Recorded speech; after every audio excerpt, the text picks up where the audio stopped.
Hello दोस्तों, आज मैं बात करने जा रहा हूँ आज़ादी की ज्वाला सीरीज़ पार्ट 1 के बारे में। और इस कॉमिक के बारे में कुछ इंटरेस्टिंग बात बताना चाहूँगा कि ऑफ कोर्स कि राज कॉमिक्स जो थी वो 2020 तक, ओरिजिनल राज कॉमिक्स जो थी 2020 के एंड तक थी। फिर 21 में राज कॉमिक्स बाय संजय गुप्ता आए, फिर राज कॉमिक्स में मनोज गुप्ता आए और 2022 में राज कॉमिक्स बाय मनीष गुप्ता जी आए। तो जैसे राज कॉमिक्स बाय संजय गुप्ता की जो पहली न्यू कॉमिक थी वो थी नागरन सीरीज़ का जो पहला पार्ट आया था आदि पर्व। वो फर्स्ट कॉमिक थी RCSG की न्यू कॉमिक के तौर पे। RCMG की जो पहली न्यू कॉमिक थी वो थी आज़ादी की ज्वाला।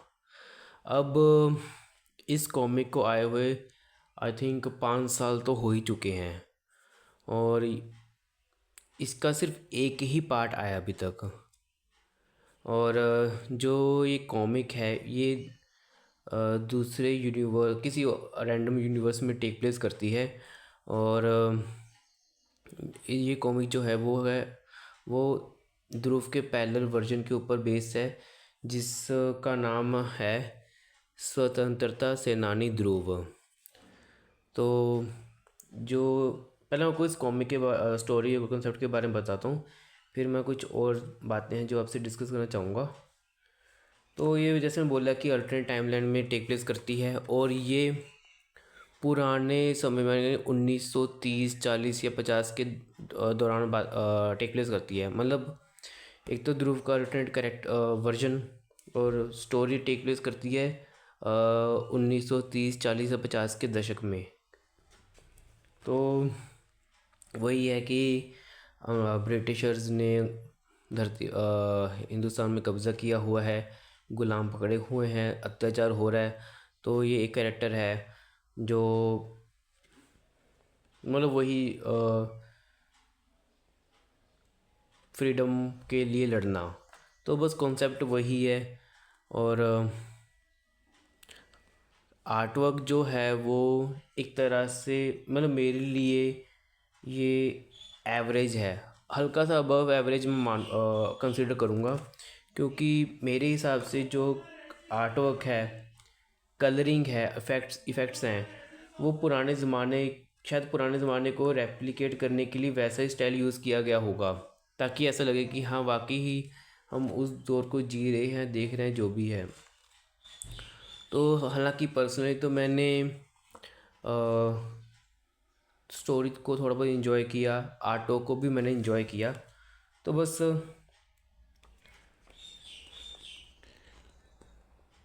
कॉन्सेप्ट में आपको बता दिया कि वही है कि अंग्रेज़ों के ख़िलाफ़ लड़ाई आज़ादी के लिए है ना।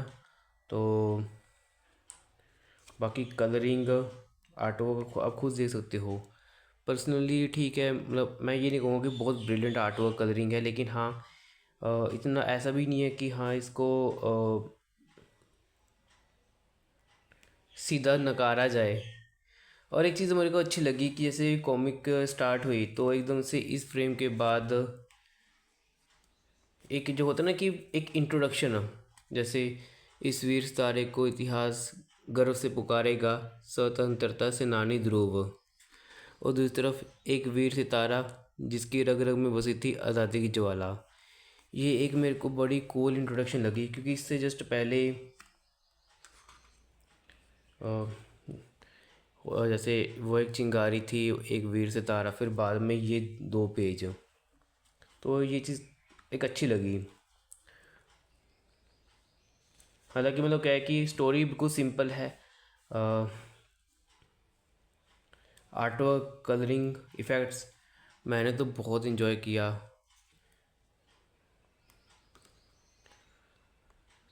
48 पेजेस की कॉमिक्स है, 41 पेजेस की स्टोरी है।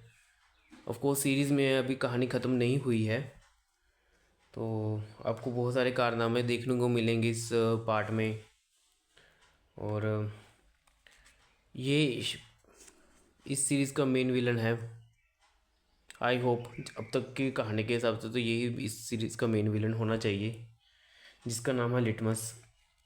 और दूसरी तरफ जो एक कैरेक्टर है स्वतंत्र सेनानी ध्रुव, उसको बैड मेमोरीज आती हैं वही सर्कस से रिलेटेड। और वही है कि ध्रुव और सर्कस का कॉन्सेप्ट सेम ही है। जिस ऑफ कोर्स कि कैसे हुआ वो तो कुछ बताया नहीं, बस एक सिंपल सा एक 2 पेज का वो दिखाया गया। हो ना हो इस करेक्टर का इस विनाश के पीछे कोई ना कोई हाथ तो होगा ही होगा। तो फाइटिंग सीन अच्छे हैं। और इस कॉमिक में एक कैरेक्टर और है, ऑफ कोर्स जैसे ध्रुव है ना। और इसमें एक और कैरेक्टर को इंट्रोड्यूस किया गया है, हालांकि उसका नाम असली क्या है वो तो नहीं बताया, लेकिन हाँ जो मतलब लोगों की तरफ से या फिर लिटमस की तरफ से इस कैरेक्टर को नाम दिया है डकैत। अब ये डकैत असल में है कौन वो अभी तक किसी को कुछ नहीं पता। और अगर हम साइड कैरेक्टर को कंसिडर ना करें, और जितना इस कैरेक्टर को देखा है, जैसे वो क्रांतिकारी और उसकी गोलियाँ दोनों ही ज़िद्दी थे, तो मुझे ये कैरेक्टर डोगा का अल्टरनेटिव वर्जन, मतलब जैसे ध्रुव का अल्टरनेटिव वर्जन है वैसे ही मुझे ये डोगा का अल्टरनेटिव वर्जन लगा। हो सकता है कि डोगा का ही अल्टरनेटिव वर्जन हो, क्योंकि इस कैरेक्टर के रिलेटेड भी हल्के तौर पे टीज करके छोड़ा गया है। मतलब दिखा से कुछ पेजेस में ही है, लेकिन एक अच्छी छाप छोड़ के गया है। और ये कैरेक्टर का इम्पोर्टेंट रोल इसलिए भी होगा क्योंकि जैसे फर्स्ट पार्ट यहाँ पे ख़त्म होता है, तो ऑफ कोर्स सेकंड पार्ट जो आने वाला था या फिर जो आने वाला है उसका नाम है आज़ादी सेना। और ध्रुव के कैरेक्टर के साथ वो कैरेक्टर भी है। तो मुझे तो ऐसा ही लगता है कि शायद ये डोगा का ही अल्टरनेटिव रूप है। और आपको इसी कॉमिक में प्रेम ग्रंथ का ऐड देखने को मिलेगा। और सीरियसली कहूँ तो जो ये ऐड है इसके जो कलर है, इफ़ेक्ट्स हैं, आर्ट वर्क है, बहुत ज़्यादा शानदार लग रहा है। मतलब बहुत क्लासिक तरीके से इस ऐड को मतलब कलरिंग इफ़ेक्ट्स प्रोवाइड की गई है। तो वैसे इस सीरीज़ को वैसे 2021 में चाहे अनाउंस किया है, सॉरी मतलब टीज़ किया है, 22 में बोला गया था कि सीरीज़ आएगी, बट ऑफ कोर्स 26 आ गया तो कुछ अता पता नहीं है। फिर आया बांकेलाल का ऐड, और ऑफ कोर्स आया चुम्बा चुम्बा सम्राट का कलेक्टेड एडिशन आने वाला था उस टाइम पे, तो उसका एक कवर बनाया गया था जिसको ऐड के तौर पे फीचर किया गया है। विश्वरक्षण वही नारा-10 और 11। हास्य सम्राट बांकेलाल वही बांकेला की पहली 6 या 8 कॉमिक्स का collected edition. Grand master robo का कलेक्टेड एडिशन।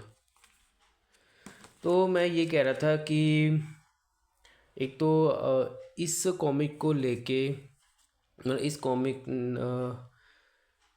जैसे बोल रहा हूँ कि लेके RCMG ने मतलब अपनी जो पहली कॉमिक है न्यू कॉमिक के तौर पे इसको रिलीज़ किया। जैसे RCSG की न्यू कॉमिक नाग ग्रंथ की जो वो फर्स्ट पार्ट थी आदि पर्व, वो बहुत ज़्यादा हिट गई। RCMG की जो फर्स्ट कॉमिक थी ये उतनी ही फ्लॉप रही। और नो डाउट टेक अच्छा था, लेकिन काफ़ी सारे ऑफ कोर्स कि बहुत सारे लोगों को ये कॉमिक पसंद नहीं आई। आई थिंक वो शायद डैश नहीं कर पाए होंगे कि ध्रुव का अल्टरनेटिव वर्जन ऐसा, लेकिन और थोड़ा डीप डाउन सोचो तो कॉन्सेप्ट अच्छा है। ऑफ कोर्स कि और भी कैरेक्टर दिखने को मिलते हैं, जहाँ तक मेरा मानना है कि वो डोगा हो सकता है। कॉन्सेप्ट अच्छा था, बट हाँ इसको शाइन करने का मौका, इस कैरेक्टर को शाइन करने का मौका नहीं मिला, जिसकी वजह से इसका जो सेकंड पार्ट आने वाला था उस मतलब बैकलैश के बाद इसके सेकंड पार्ट का कोई अता पता ही नहीं है। मतलब ऐसे लगा लो कि 5 साल से इसका जो सेकंड पार्ट है वो डब्बा गुल है। और ऑफ कोर्स अब भी कुछ कह नहीं सकते कि इसका सेकंड पार्ट आएगा या नहीं, क्योंकि आई थिंक पहले ही इन्होंने सोचा होगा कि 3-4 पार्ट की सीरीज़ बना के ख़त्म कर देंगे, लेकिन ऑफ कोर्स इतना बैकलैश मिला, इस कॉमिक हिट नहीं हो पाई, तो ऑफ कोर्स सेकंड पार्ट का आने का पता नहीं आएगी या नहीं। लेकिन मैं ये कहूँगा कि अगर सेकंड पार्ट जब भी आए, तो अगर इनिशियल में इनका ये प्लान था कि 3-4 पार्ट में निकाल के ख़त्म करने का, तो उसकी बजाय सेकंड पार्ट में ही सारी स्टोरी को कंक्लूड कर दिया जाए, क्योंकि अधूरी स्टोरी से अच्छा है कि आप अगली पार्ट में स्टोरी को चाहे कंप्रेस करके चाहे कैसे करके आप एक सेकंड पार्ट रिलीज़ करो और उसमें पूरी कहानी ख़त्म कर दो, चाहे उसके बाद जो ये कैरेक्टर है इसको साइडलाइन कर दो।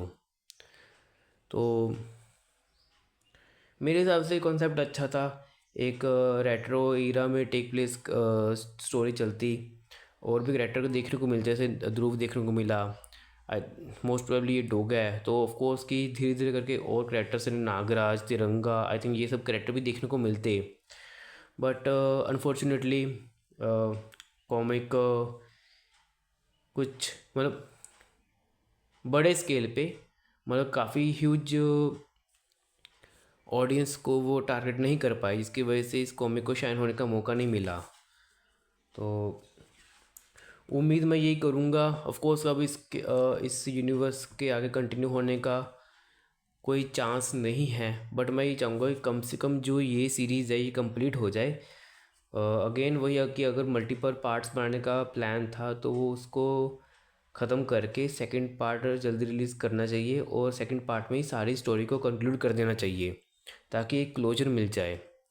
क्योंकि ये बहुत बड़ी बात है कि आपका न्यू पब्लिकेशन है उस वक्त, और आपने पहली कॉमिक आपने ये छापी न्यू कॉमिक के तौर पे, उसको अभी तक कंप्लीट नहीं किया, जबकि RCSG की जो नागरन सीरीज़ थी वो जस्ट अभी ही ख़त्म हुई है, जबकि इसका तो सेकंड पार्ट मतलब वो भी शायद 5 पार्ट की सीरीज़ है, जबकि ये अभी तक सिंगल पार्ट में आके ही रह गई। तो एक तरह से ये बहुत बड़ी दुख की बात है कि पहली ही कॉमिक, न्यू कॉमिक कुछ कर नहीं पाई। दूसरी बात, सबसे बड़ी बेकार बात ये लगी RCSG की भी कहूँगा, RCMG की, आप न्यू कॉमिक रिलीज़ करते हो, मतलब पहली न्यू कॉमिक, तो पहली न्यू कॉमिक सिंगल शॉट रहनी चाहिए, क्योंकि ऑफ कोर्स कि तभी पता चलता है कि कितना ग्राउंड सेट होता है कि नहीं। बट चलो ठीक है कि RCSG प्लस नागरंथ जो कॉन्सेप्ट था, RCSG का लक इसे चल पड़ा क्योंकि नागरंथ सीरीज़ 2015 से ही मोस्ट अवेटेड में थी, जिसकी वजह से उसका चलना तो बनता था ही, जबकि जो ये कैरेक्टर है एक तो अलग यूनिवर्स, बिल्कुल टोटली डिफरेंट। तो यहाँ पे RCMG मार खा गई कि पहले ही सीरीज़ में लाने का प्लान किया। तो बस ये चाहूँगा कि सेकंड पार्ट जल्दी रिलीज़ करें, उसको उसी में ही कंक्लूड कर दी स्टोरी को। बाकी ऑफ कोर्स ये तो नहीं कहूँगा कि आप इसको ख़रीदो, बट हाँ, अगर आप मॉडर्न हीरोज़ को पुराने टाइमलाइन में कैसे हो, अगर पुराने टाइमलाइन में ये मॉडर्न हीरोज़ होते तो कैसे एक्ट करते, हालांकि ऑफ कोर्स की ज़्यादा एक्सप्लोर करने का मौका मिला नहीं है, सिर्फ थोड़ा सा टीज़ करके छोड़ा गया है। अगर उसको फील करना चाहते हो तब तो आपको डेफिनेटली ये ख़रीदनी चाहिए अगर अवेलेबल है, नहीं तो फिर क्या ही कर सकते हैं। तो अब इससे ज़्यादा मैं कुछ और बोलना चाहता भी नहीं, क्योंकि ऑलरेडी ये कॉमिक बहुत बुरी तरह पिटी है। बस यही कह सकता हूँ कि मॉडर्न हीरोज़ को पुराने टाइम में सेट करने की कोशिश की गई थी एक अलग यूनिवर्स के चलते। दूसरा कैरेक्टर मोस्ट प्रोबेबली डोगा होगा, अगर वो डोगा होता तो ऑफ कोर्स की और कैरेक्टर्स भी आते, तो एक अच्छा टेक रहता। तो ठीक है दोस्तों, आज के वीडियो को सिर्फ इतना ही, मिलता हूँ नेक्स्ट वीडियो में। Till then bye and thank you for watching this video.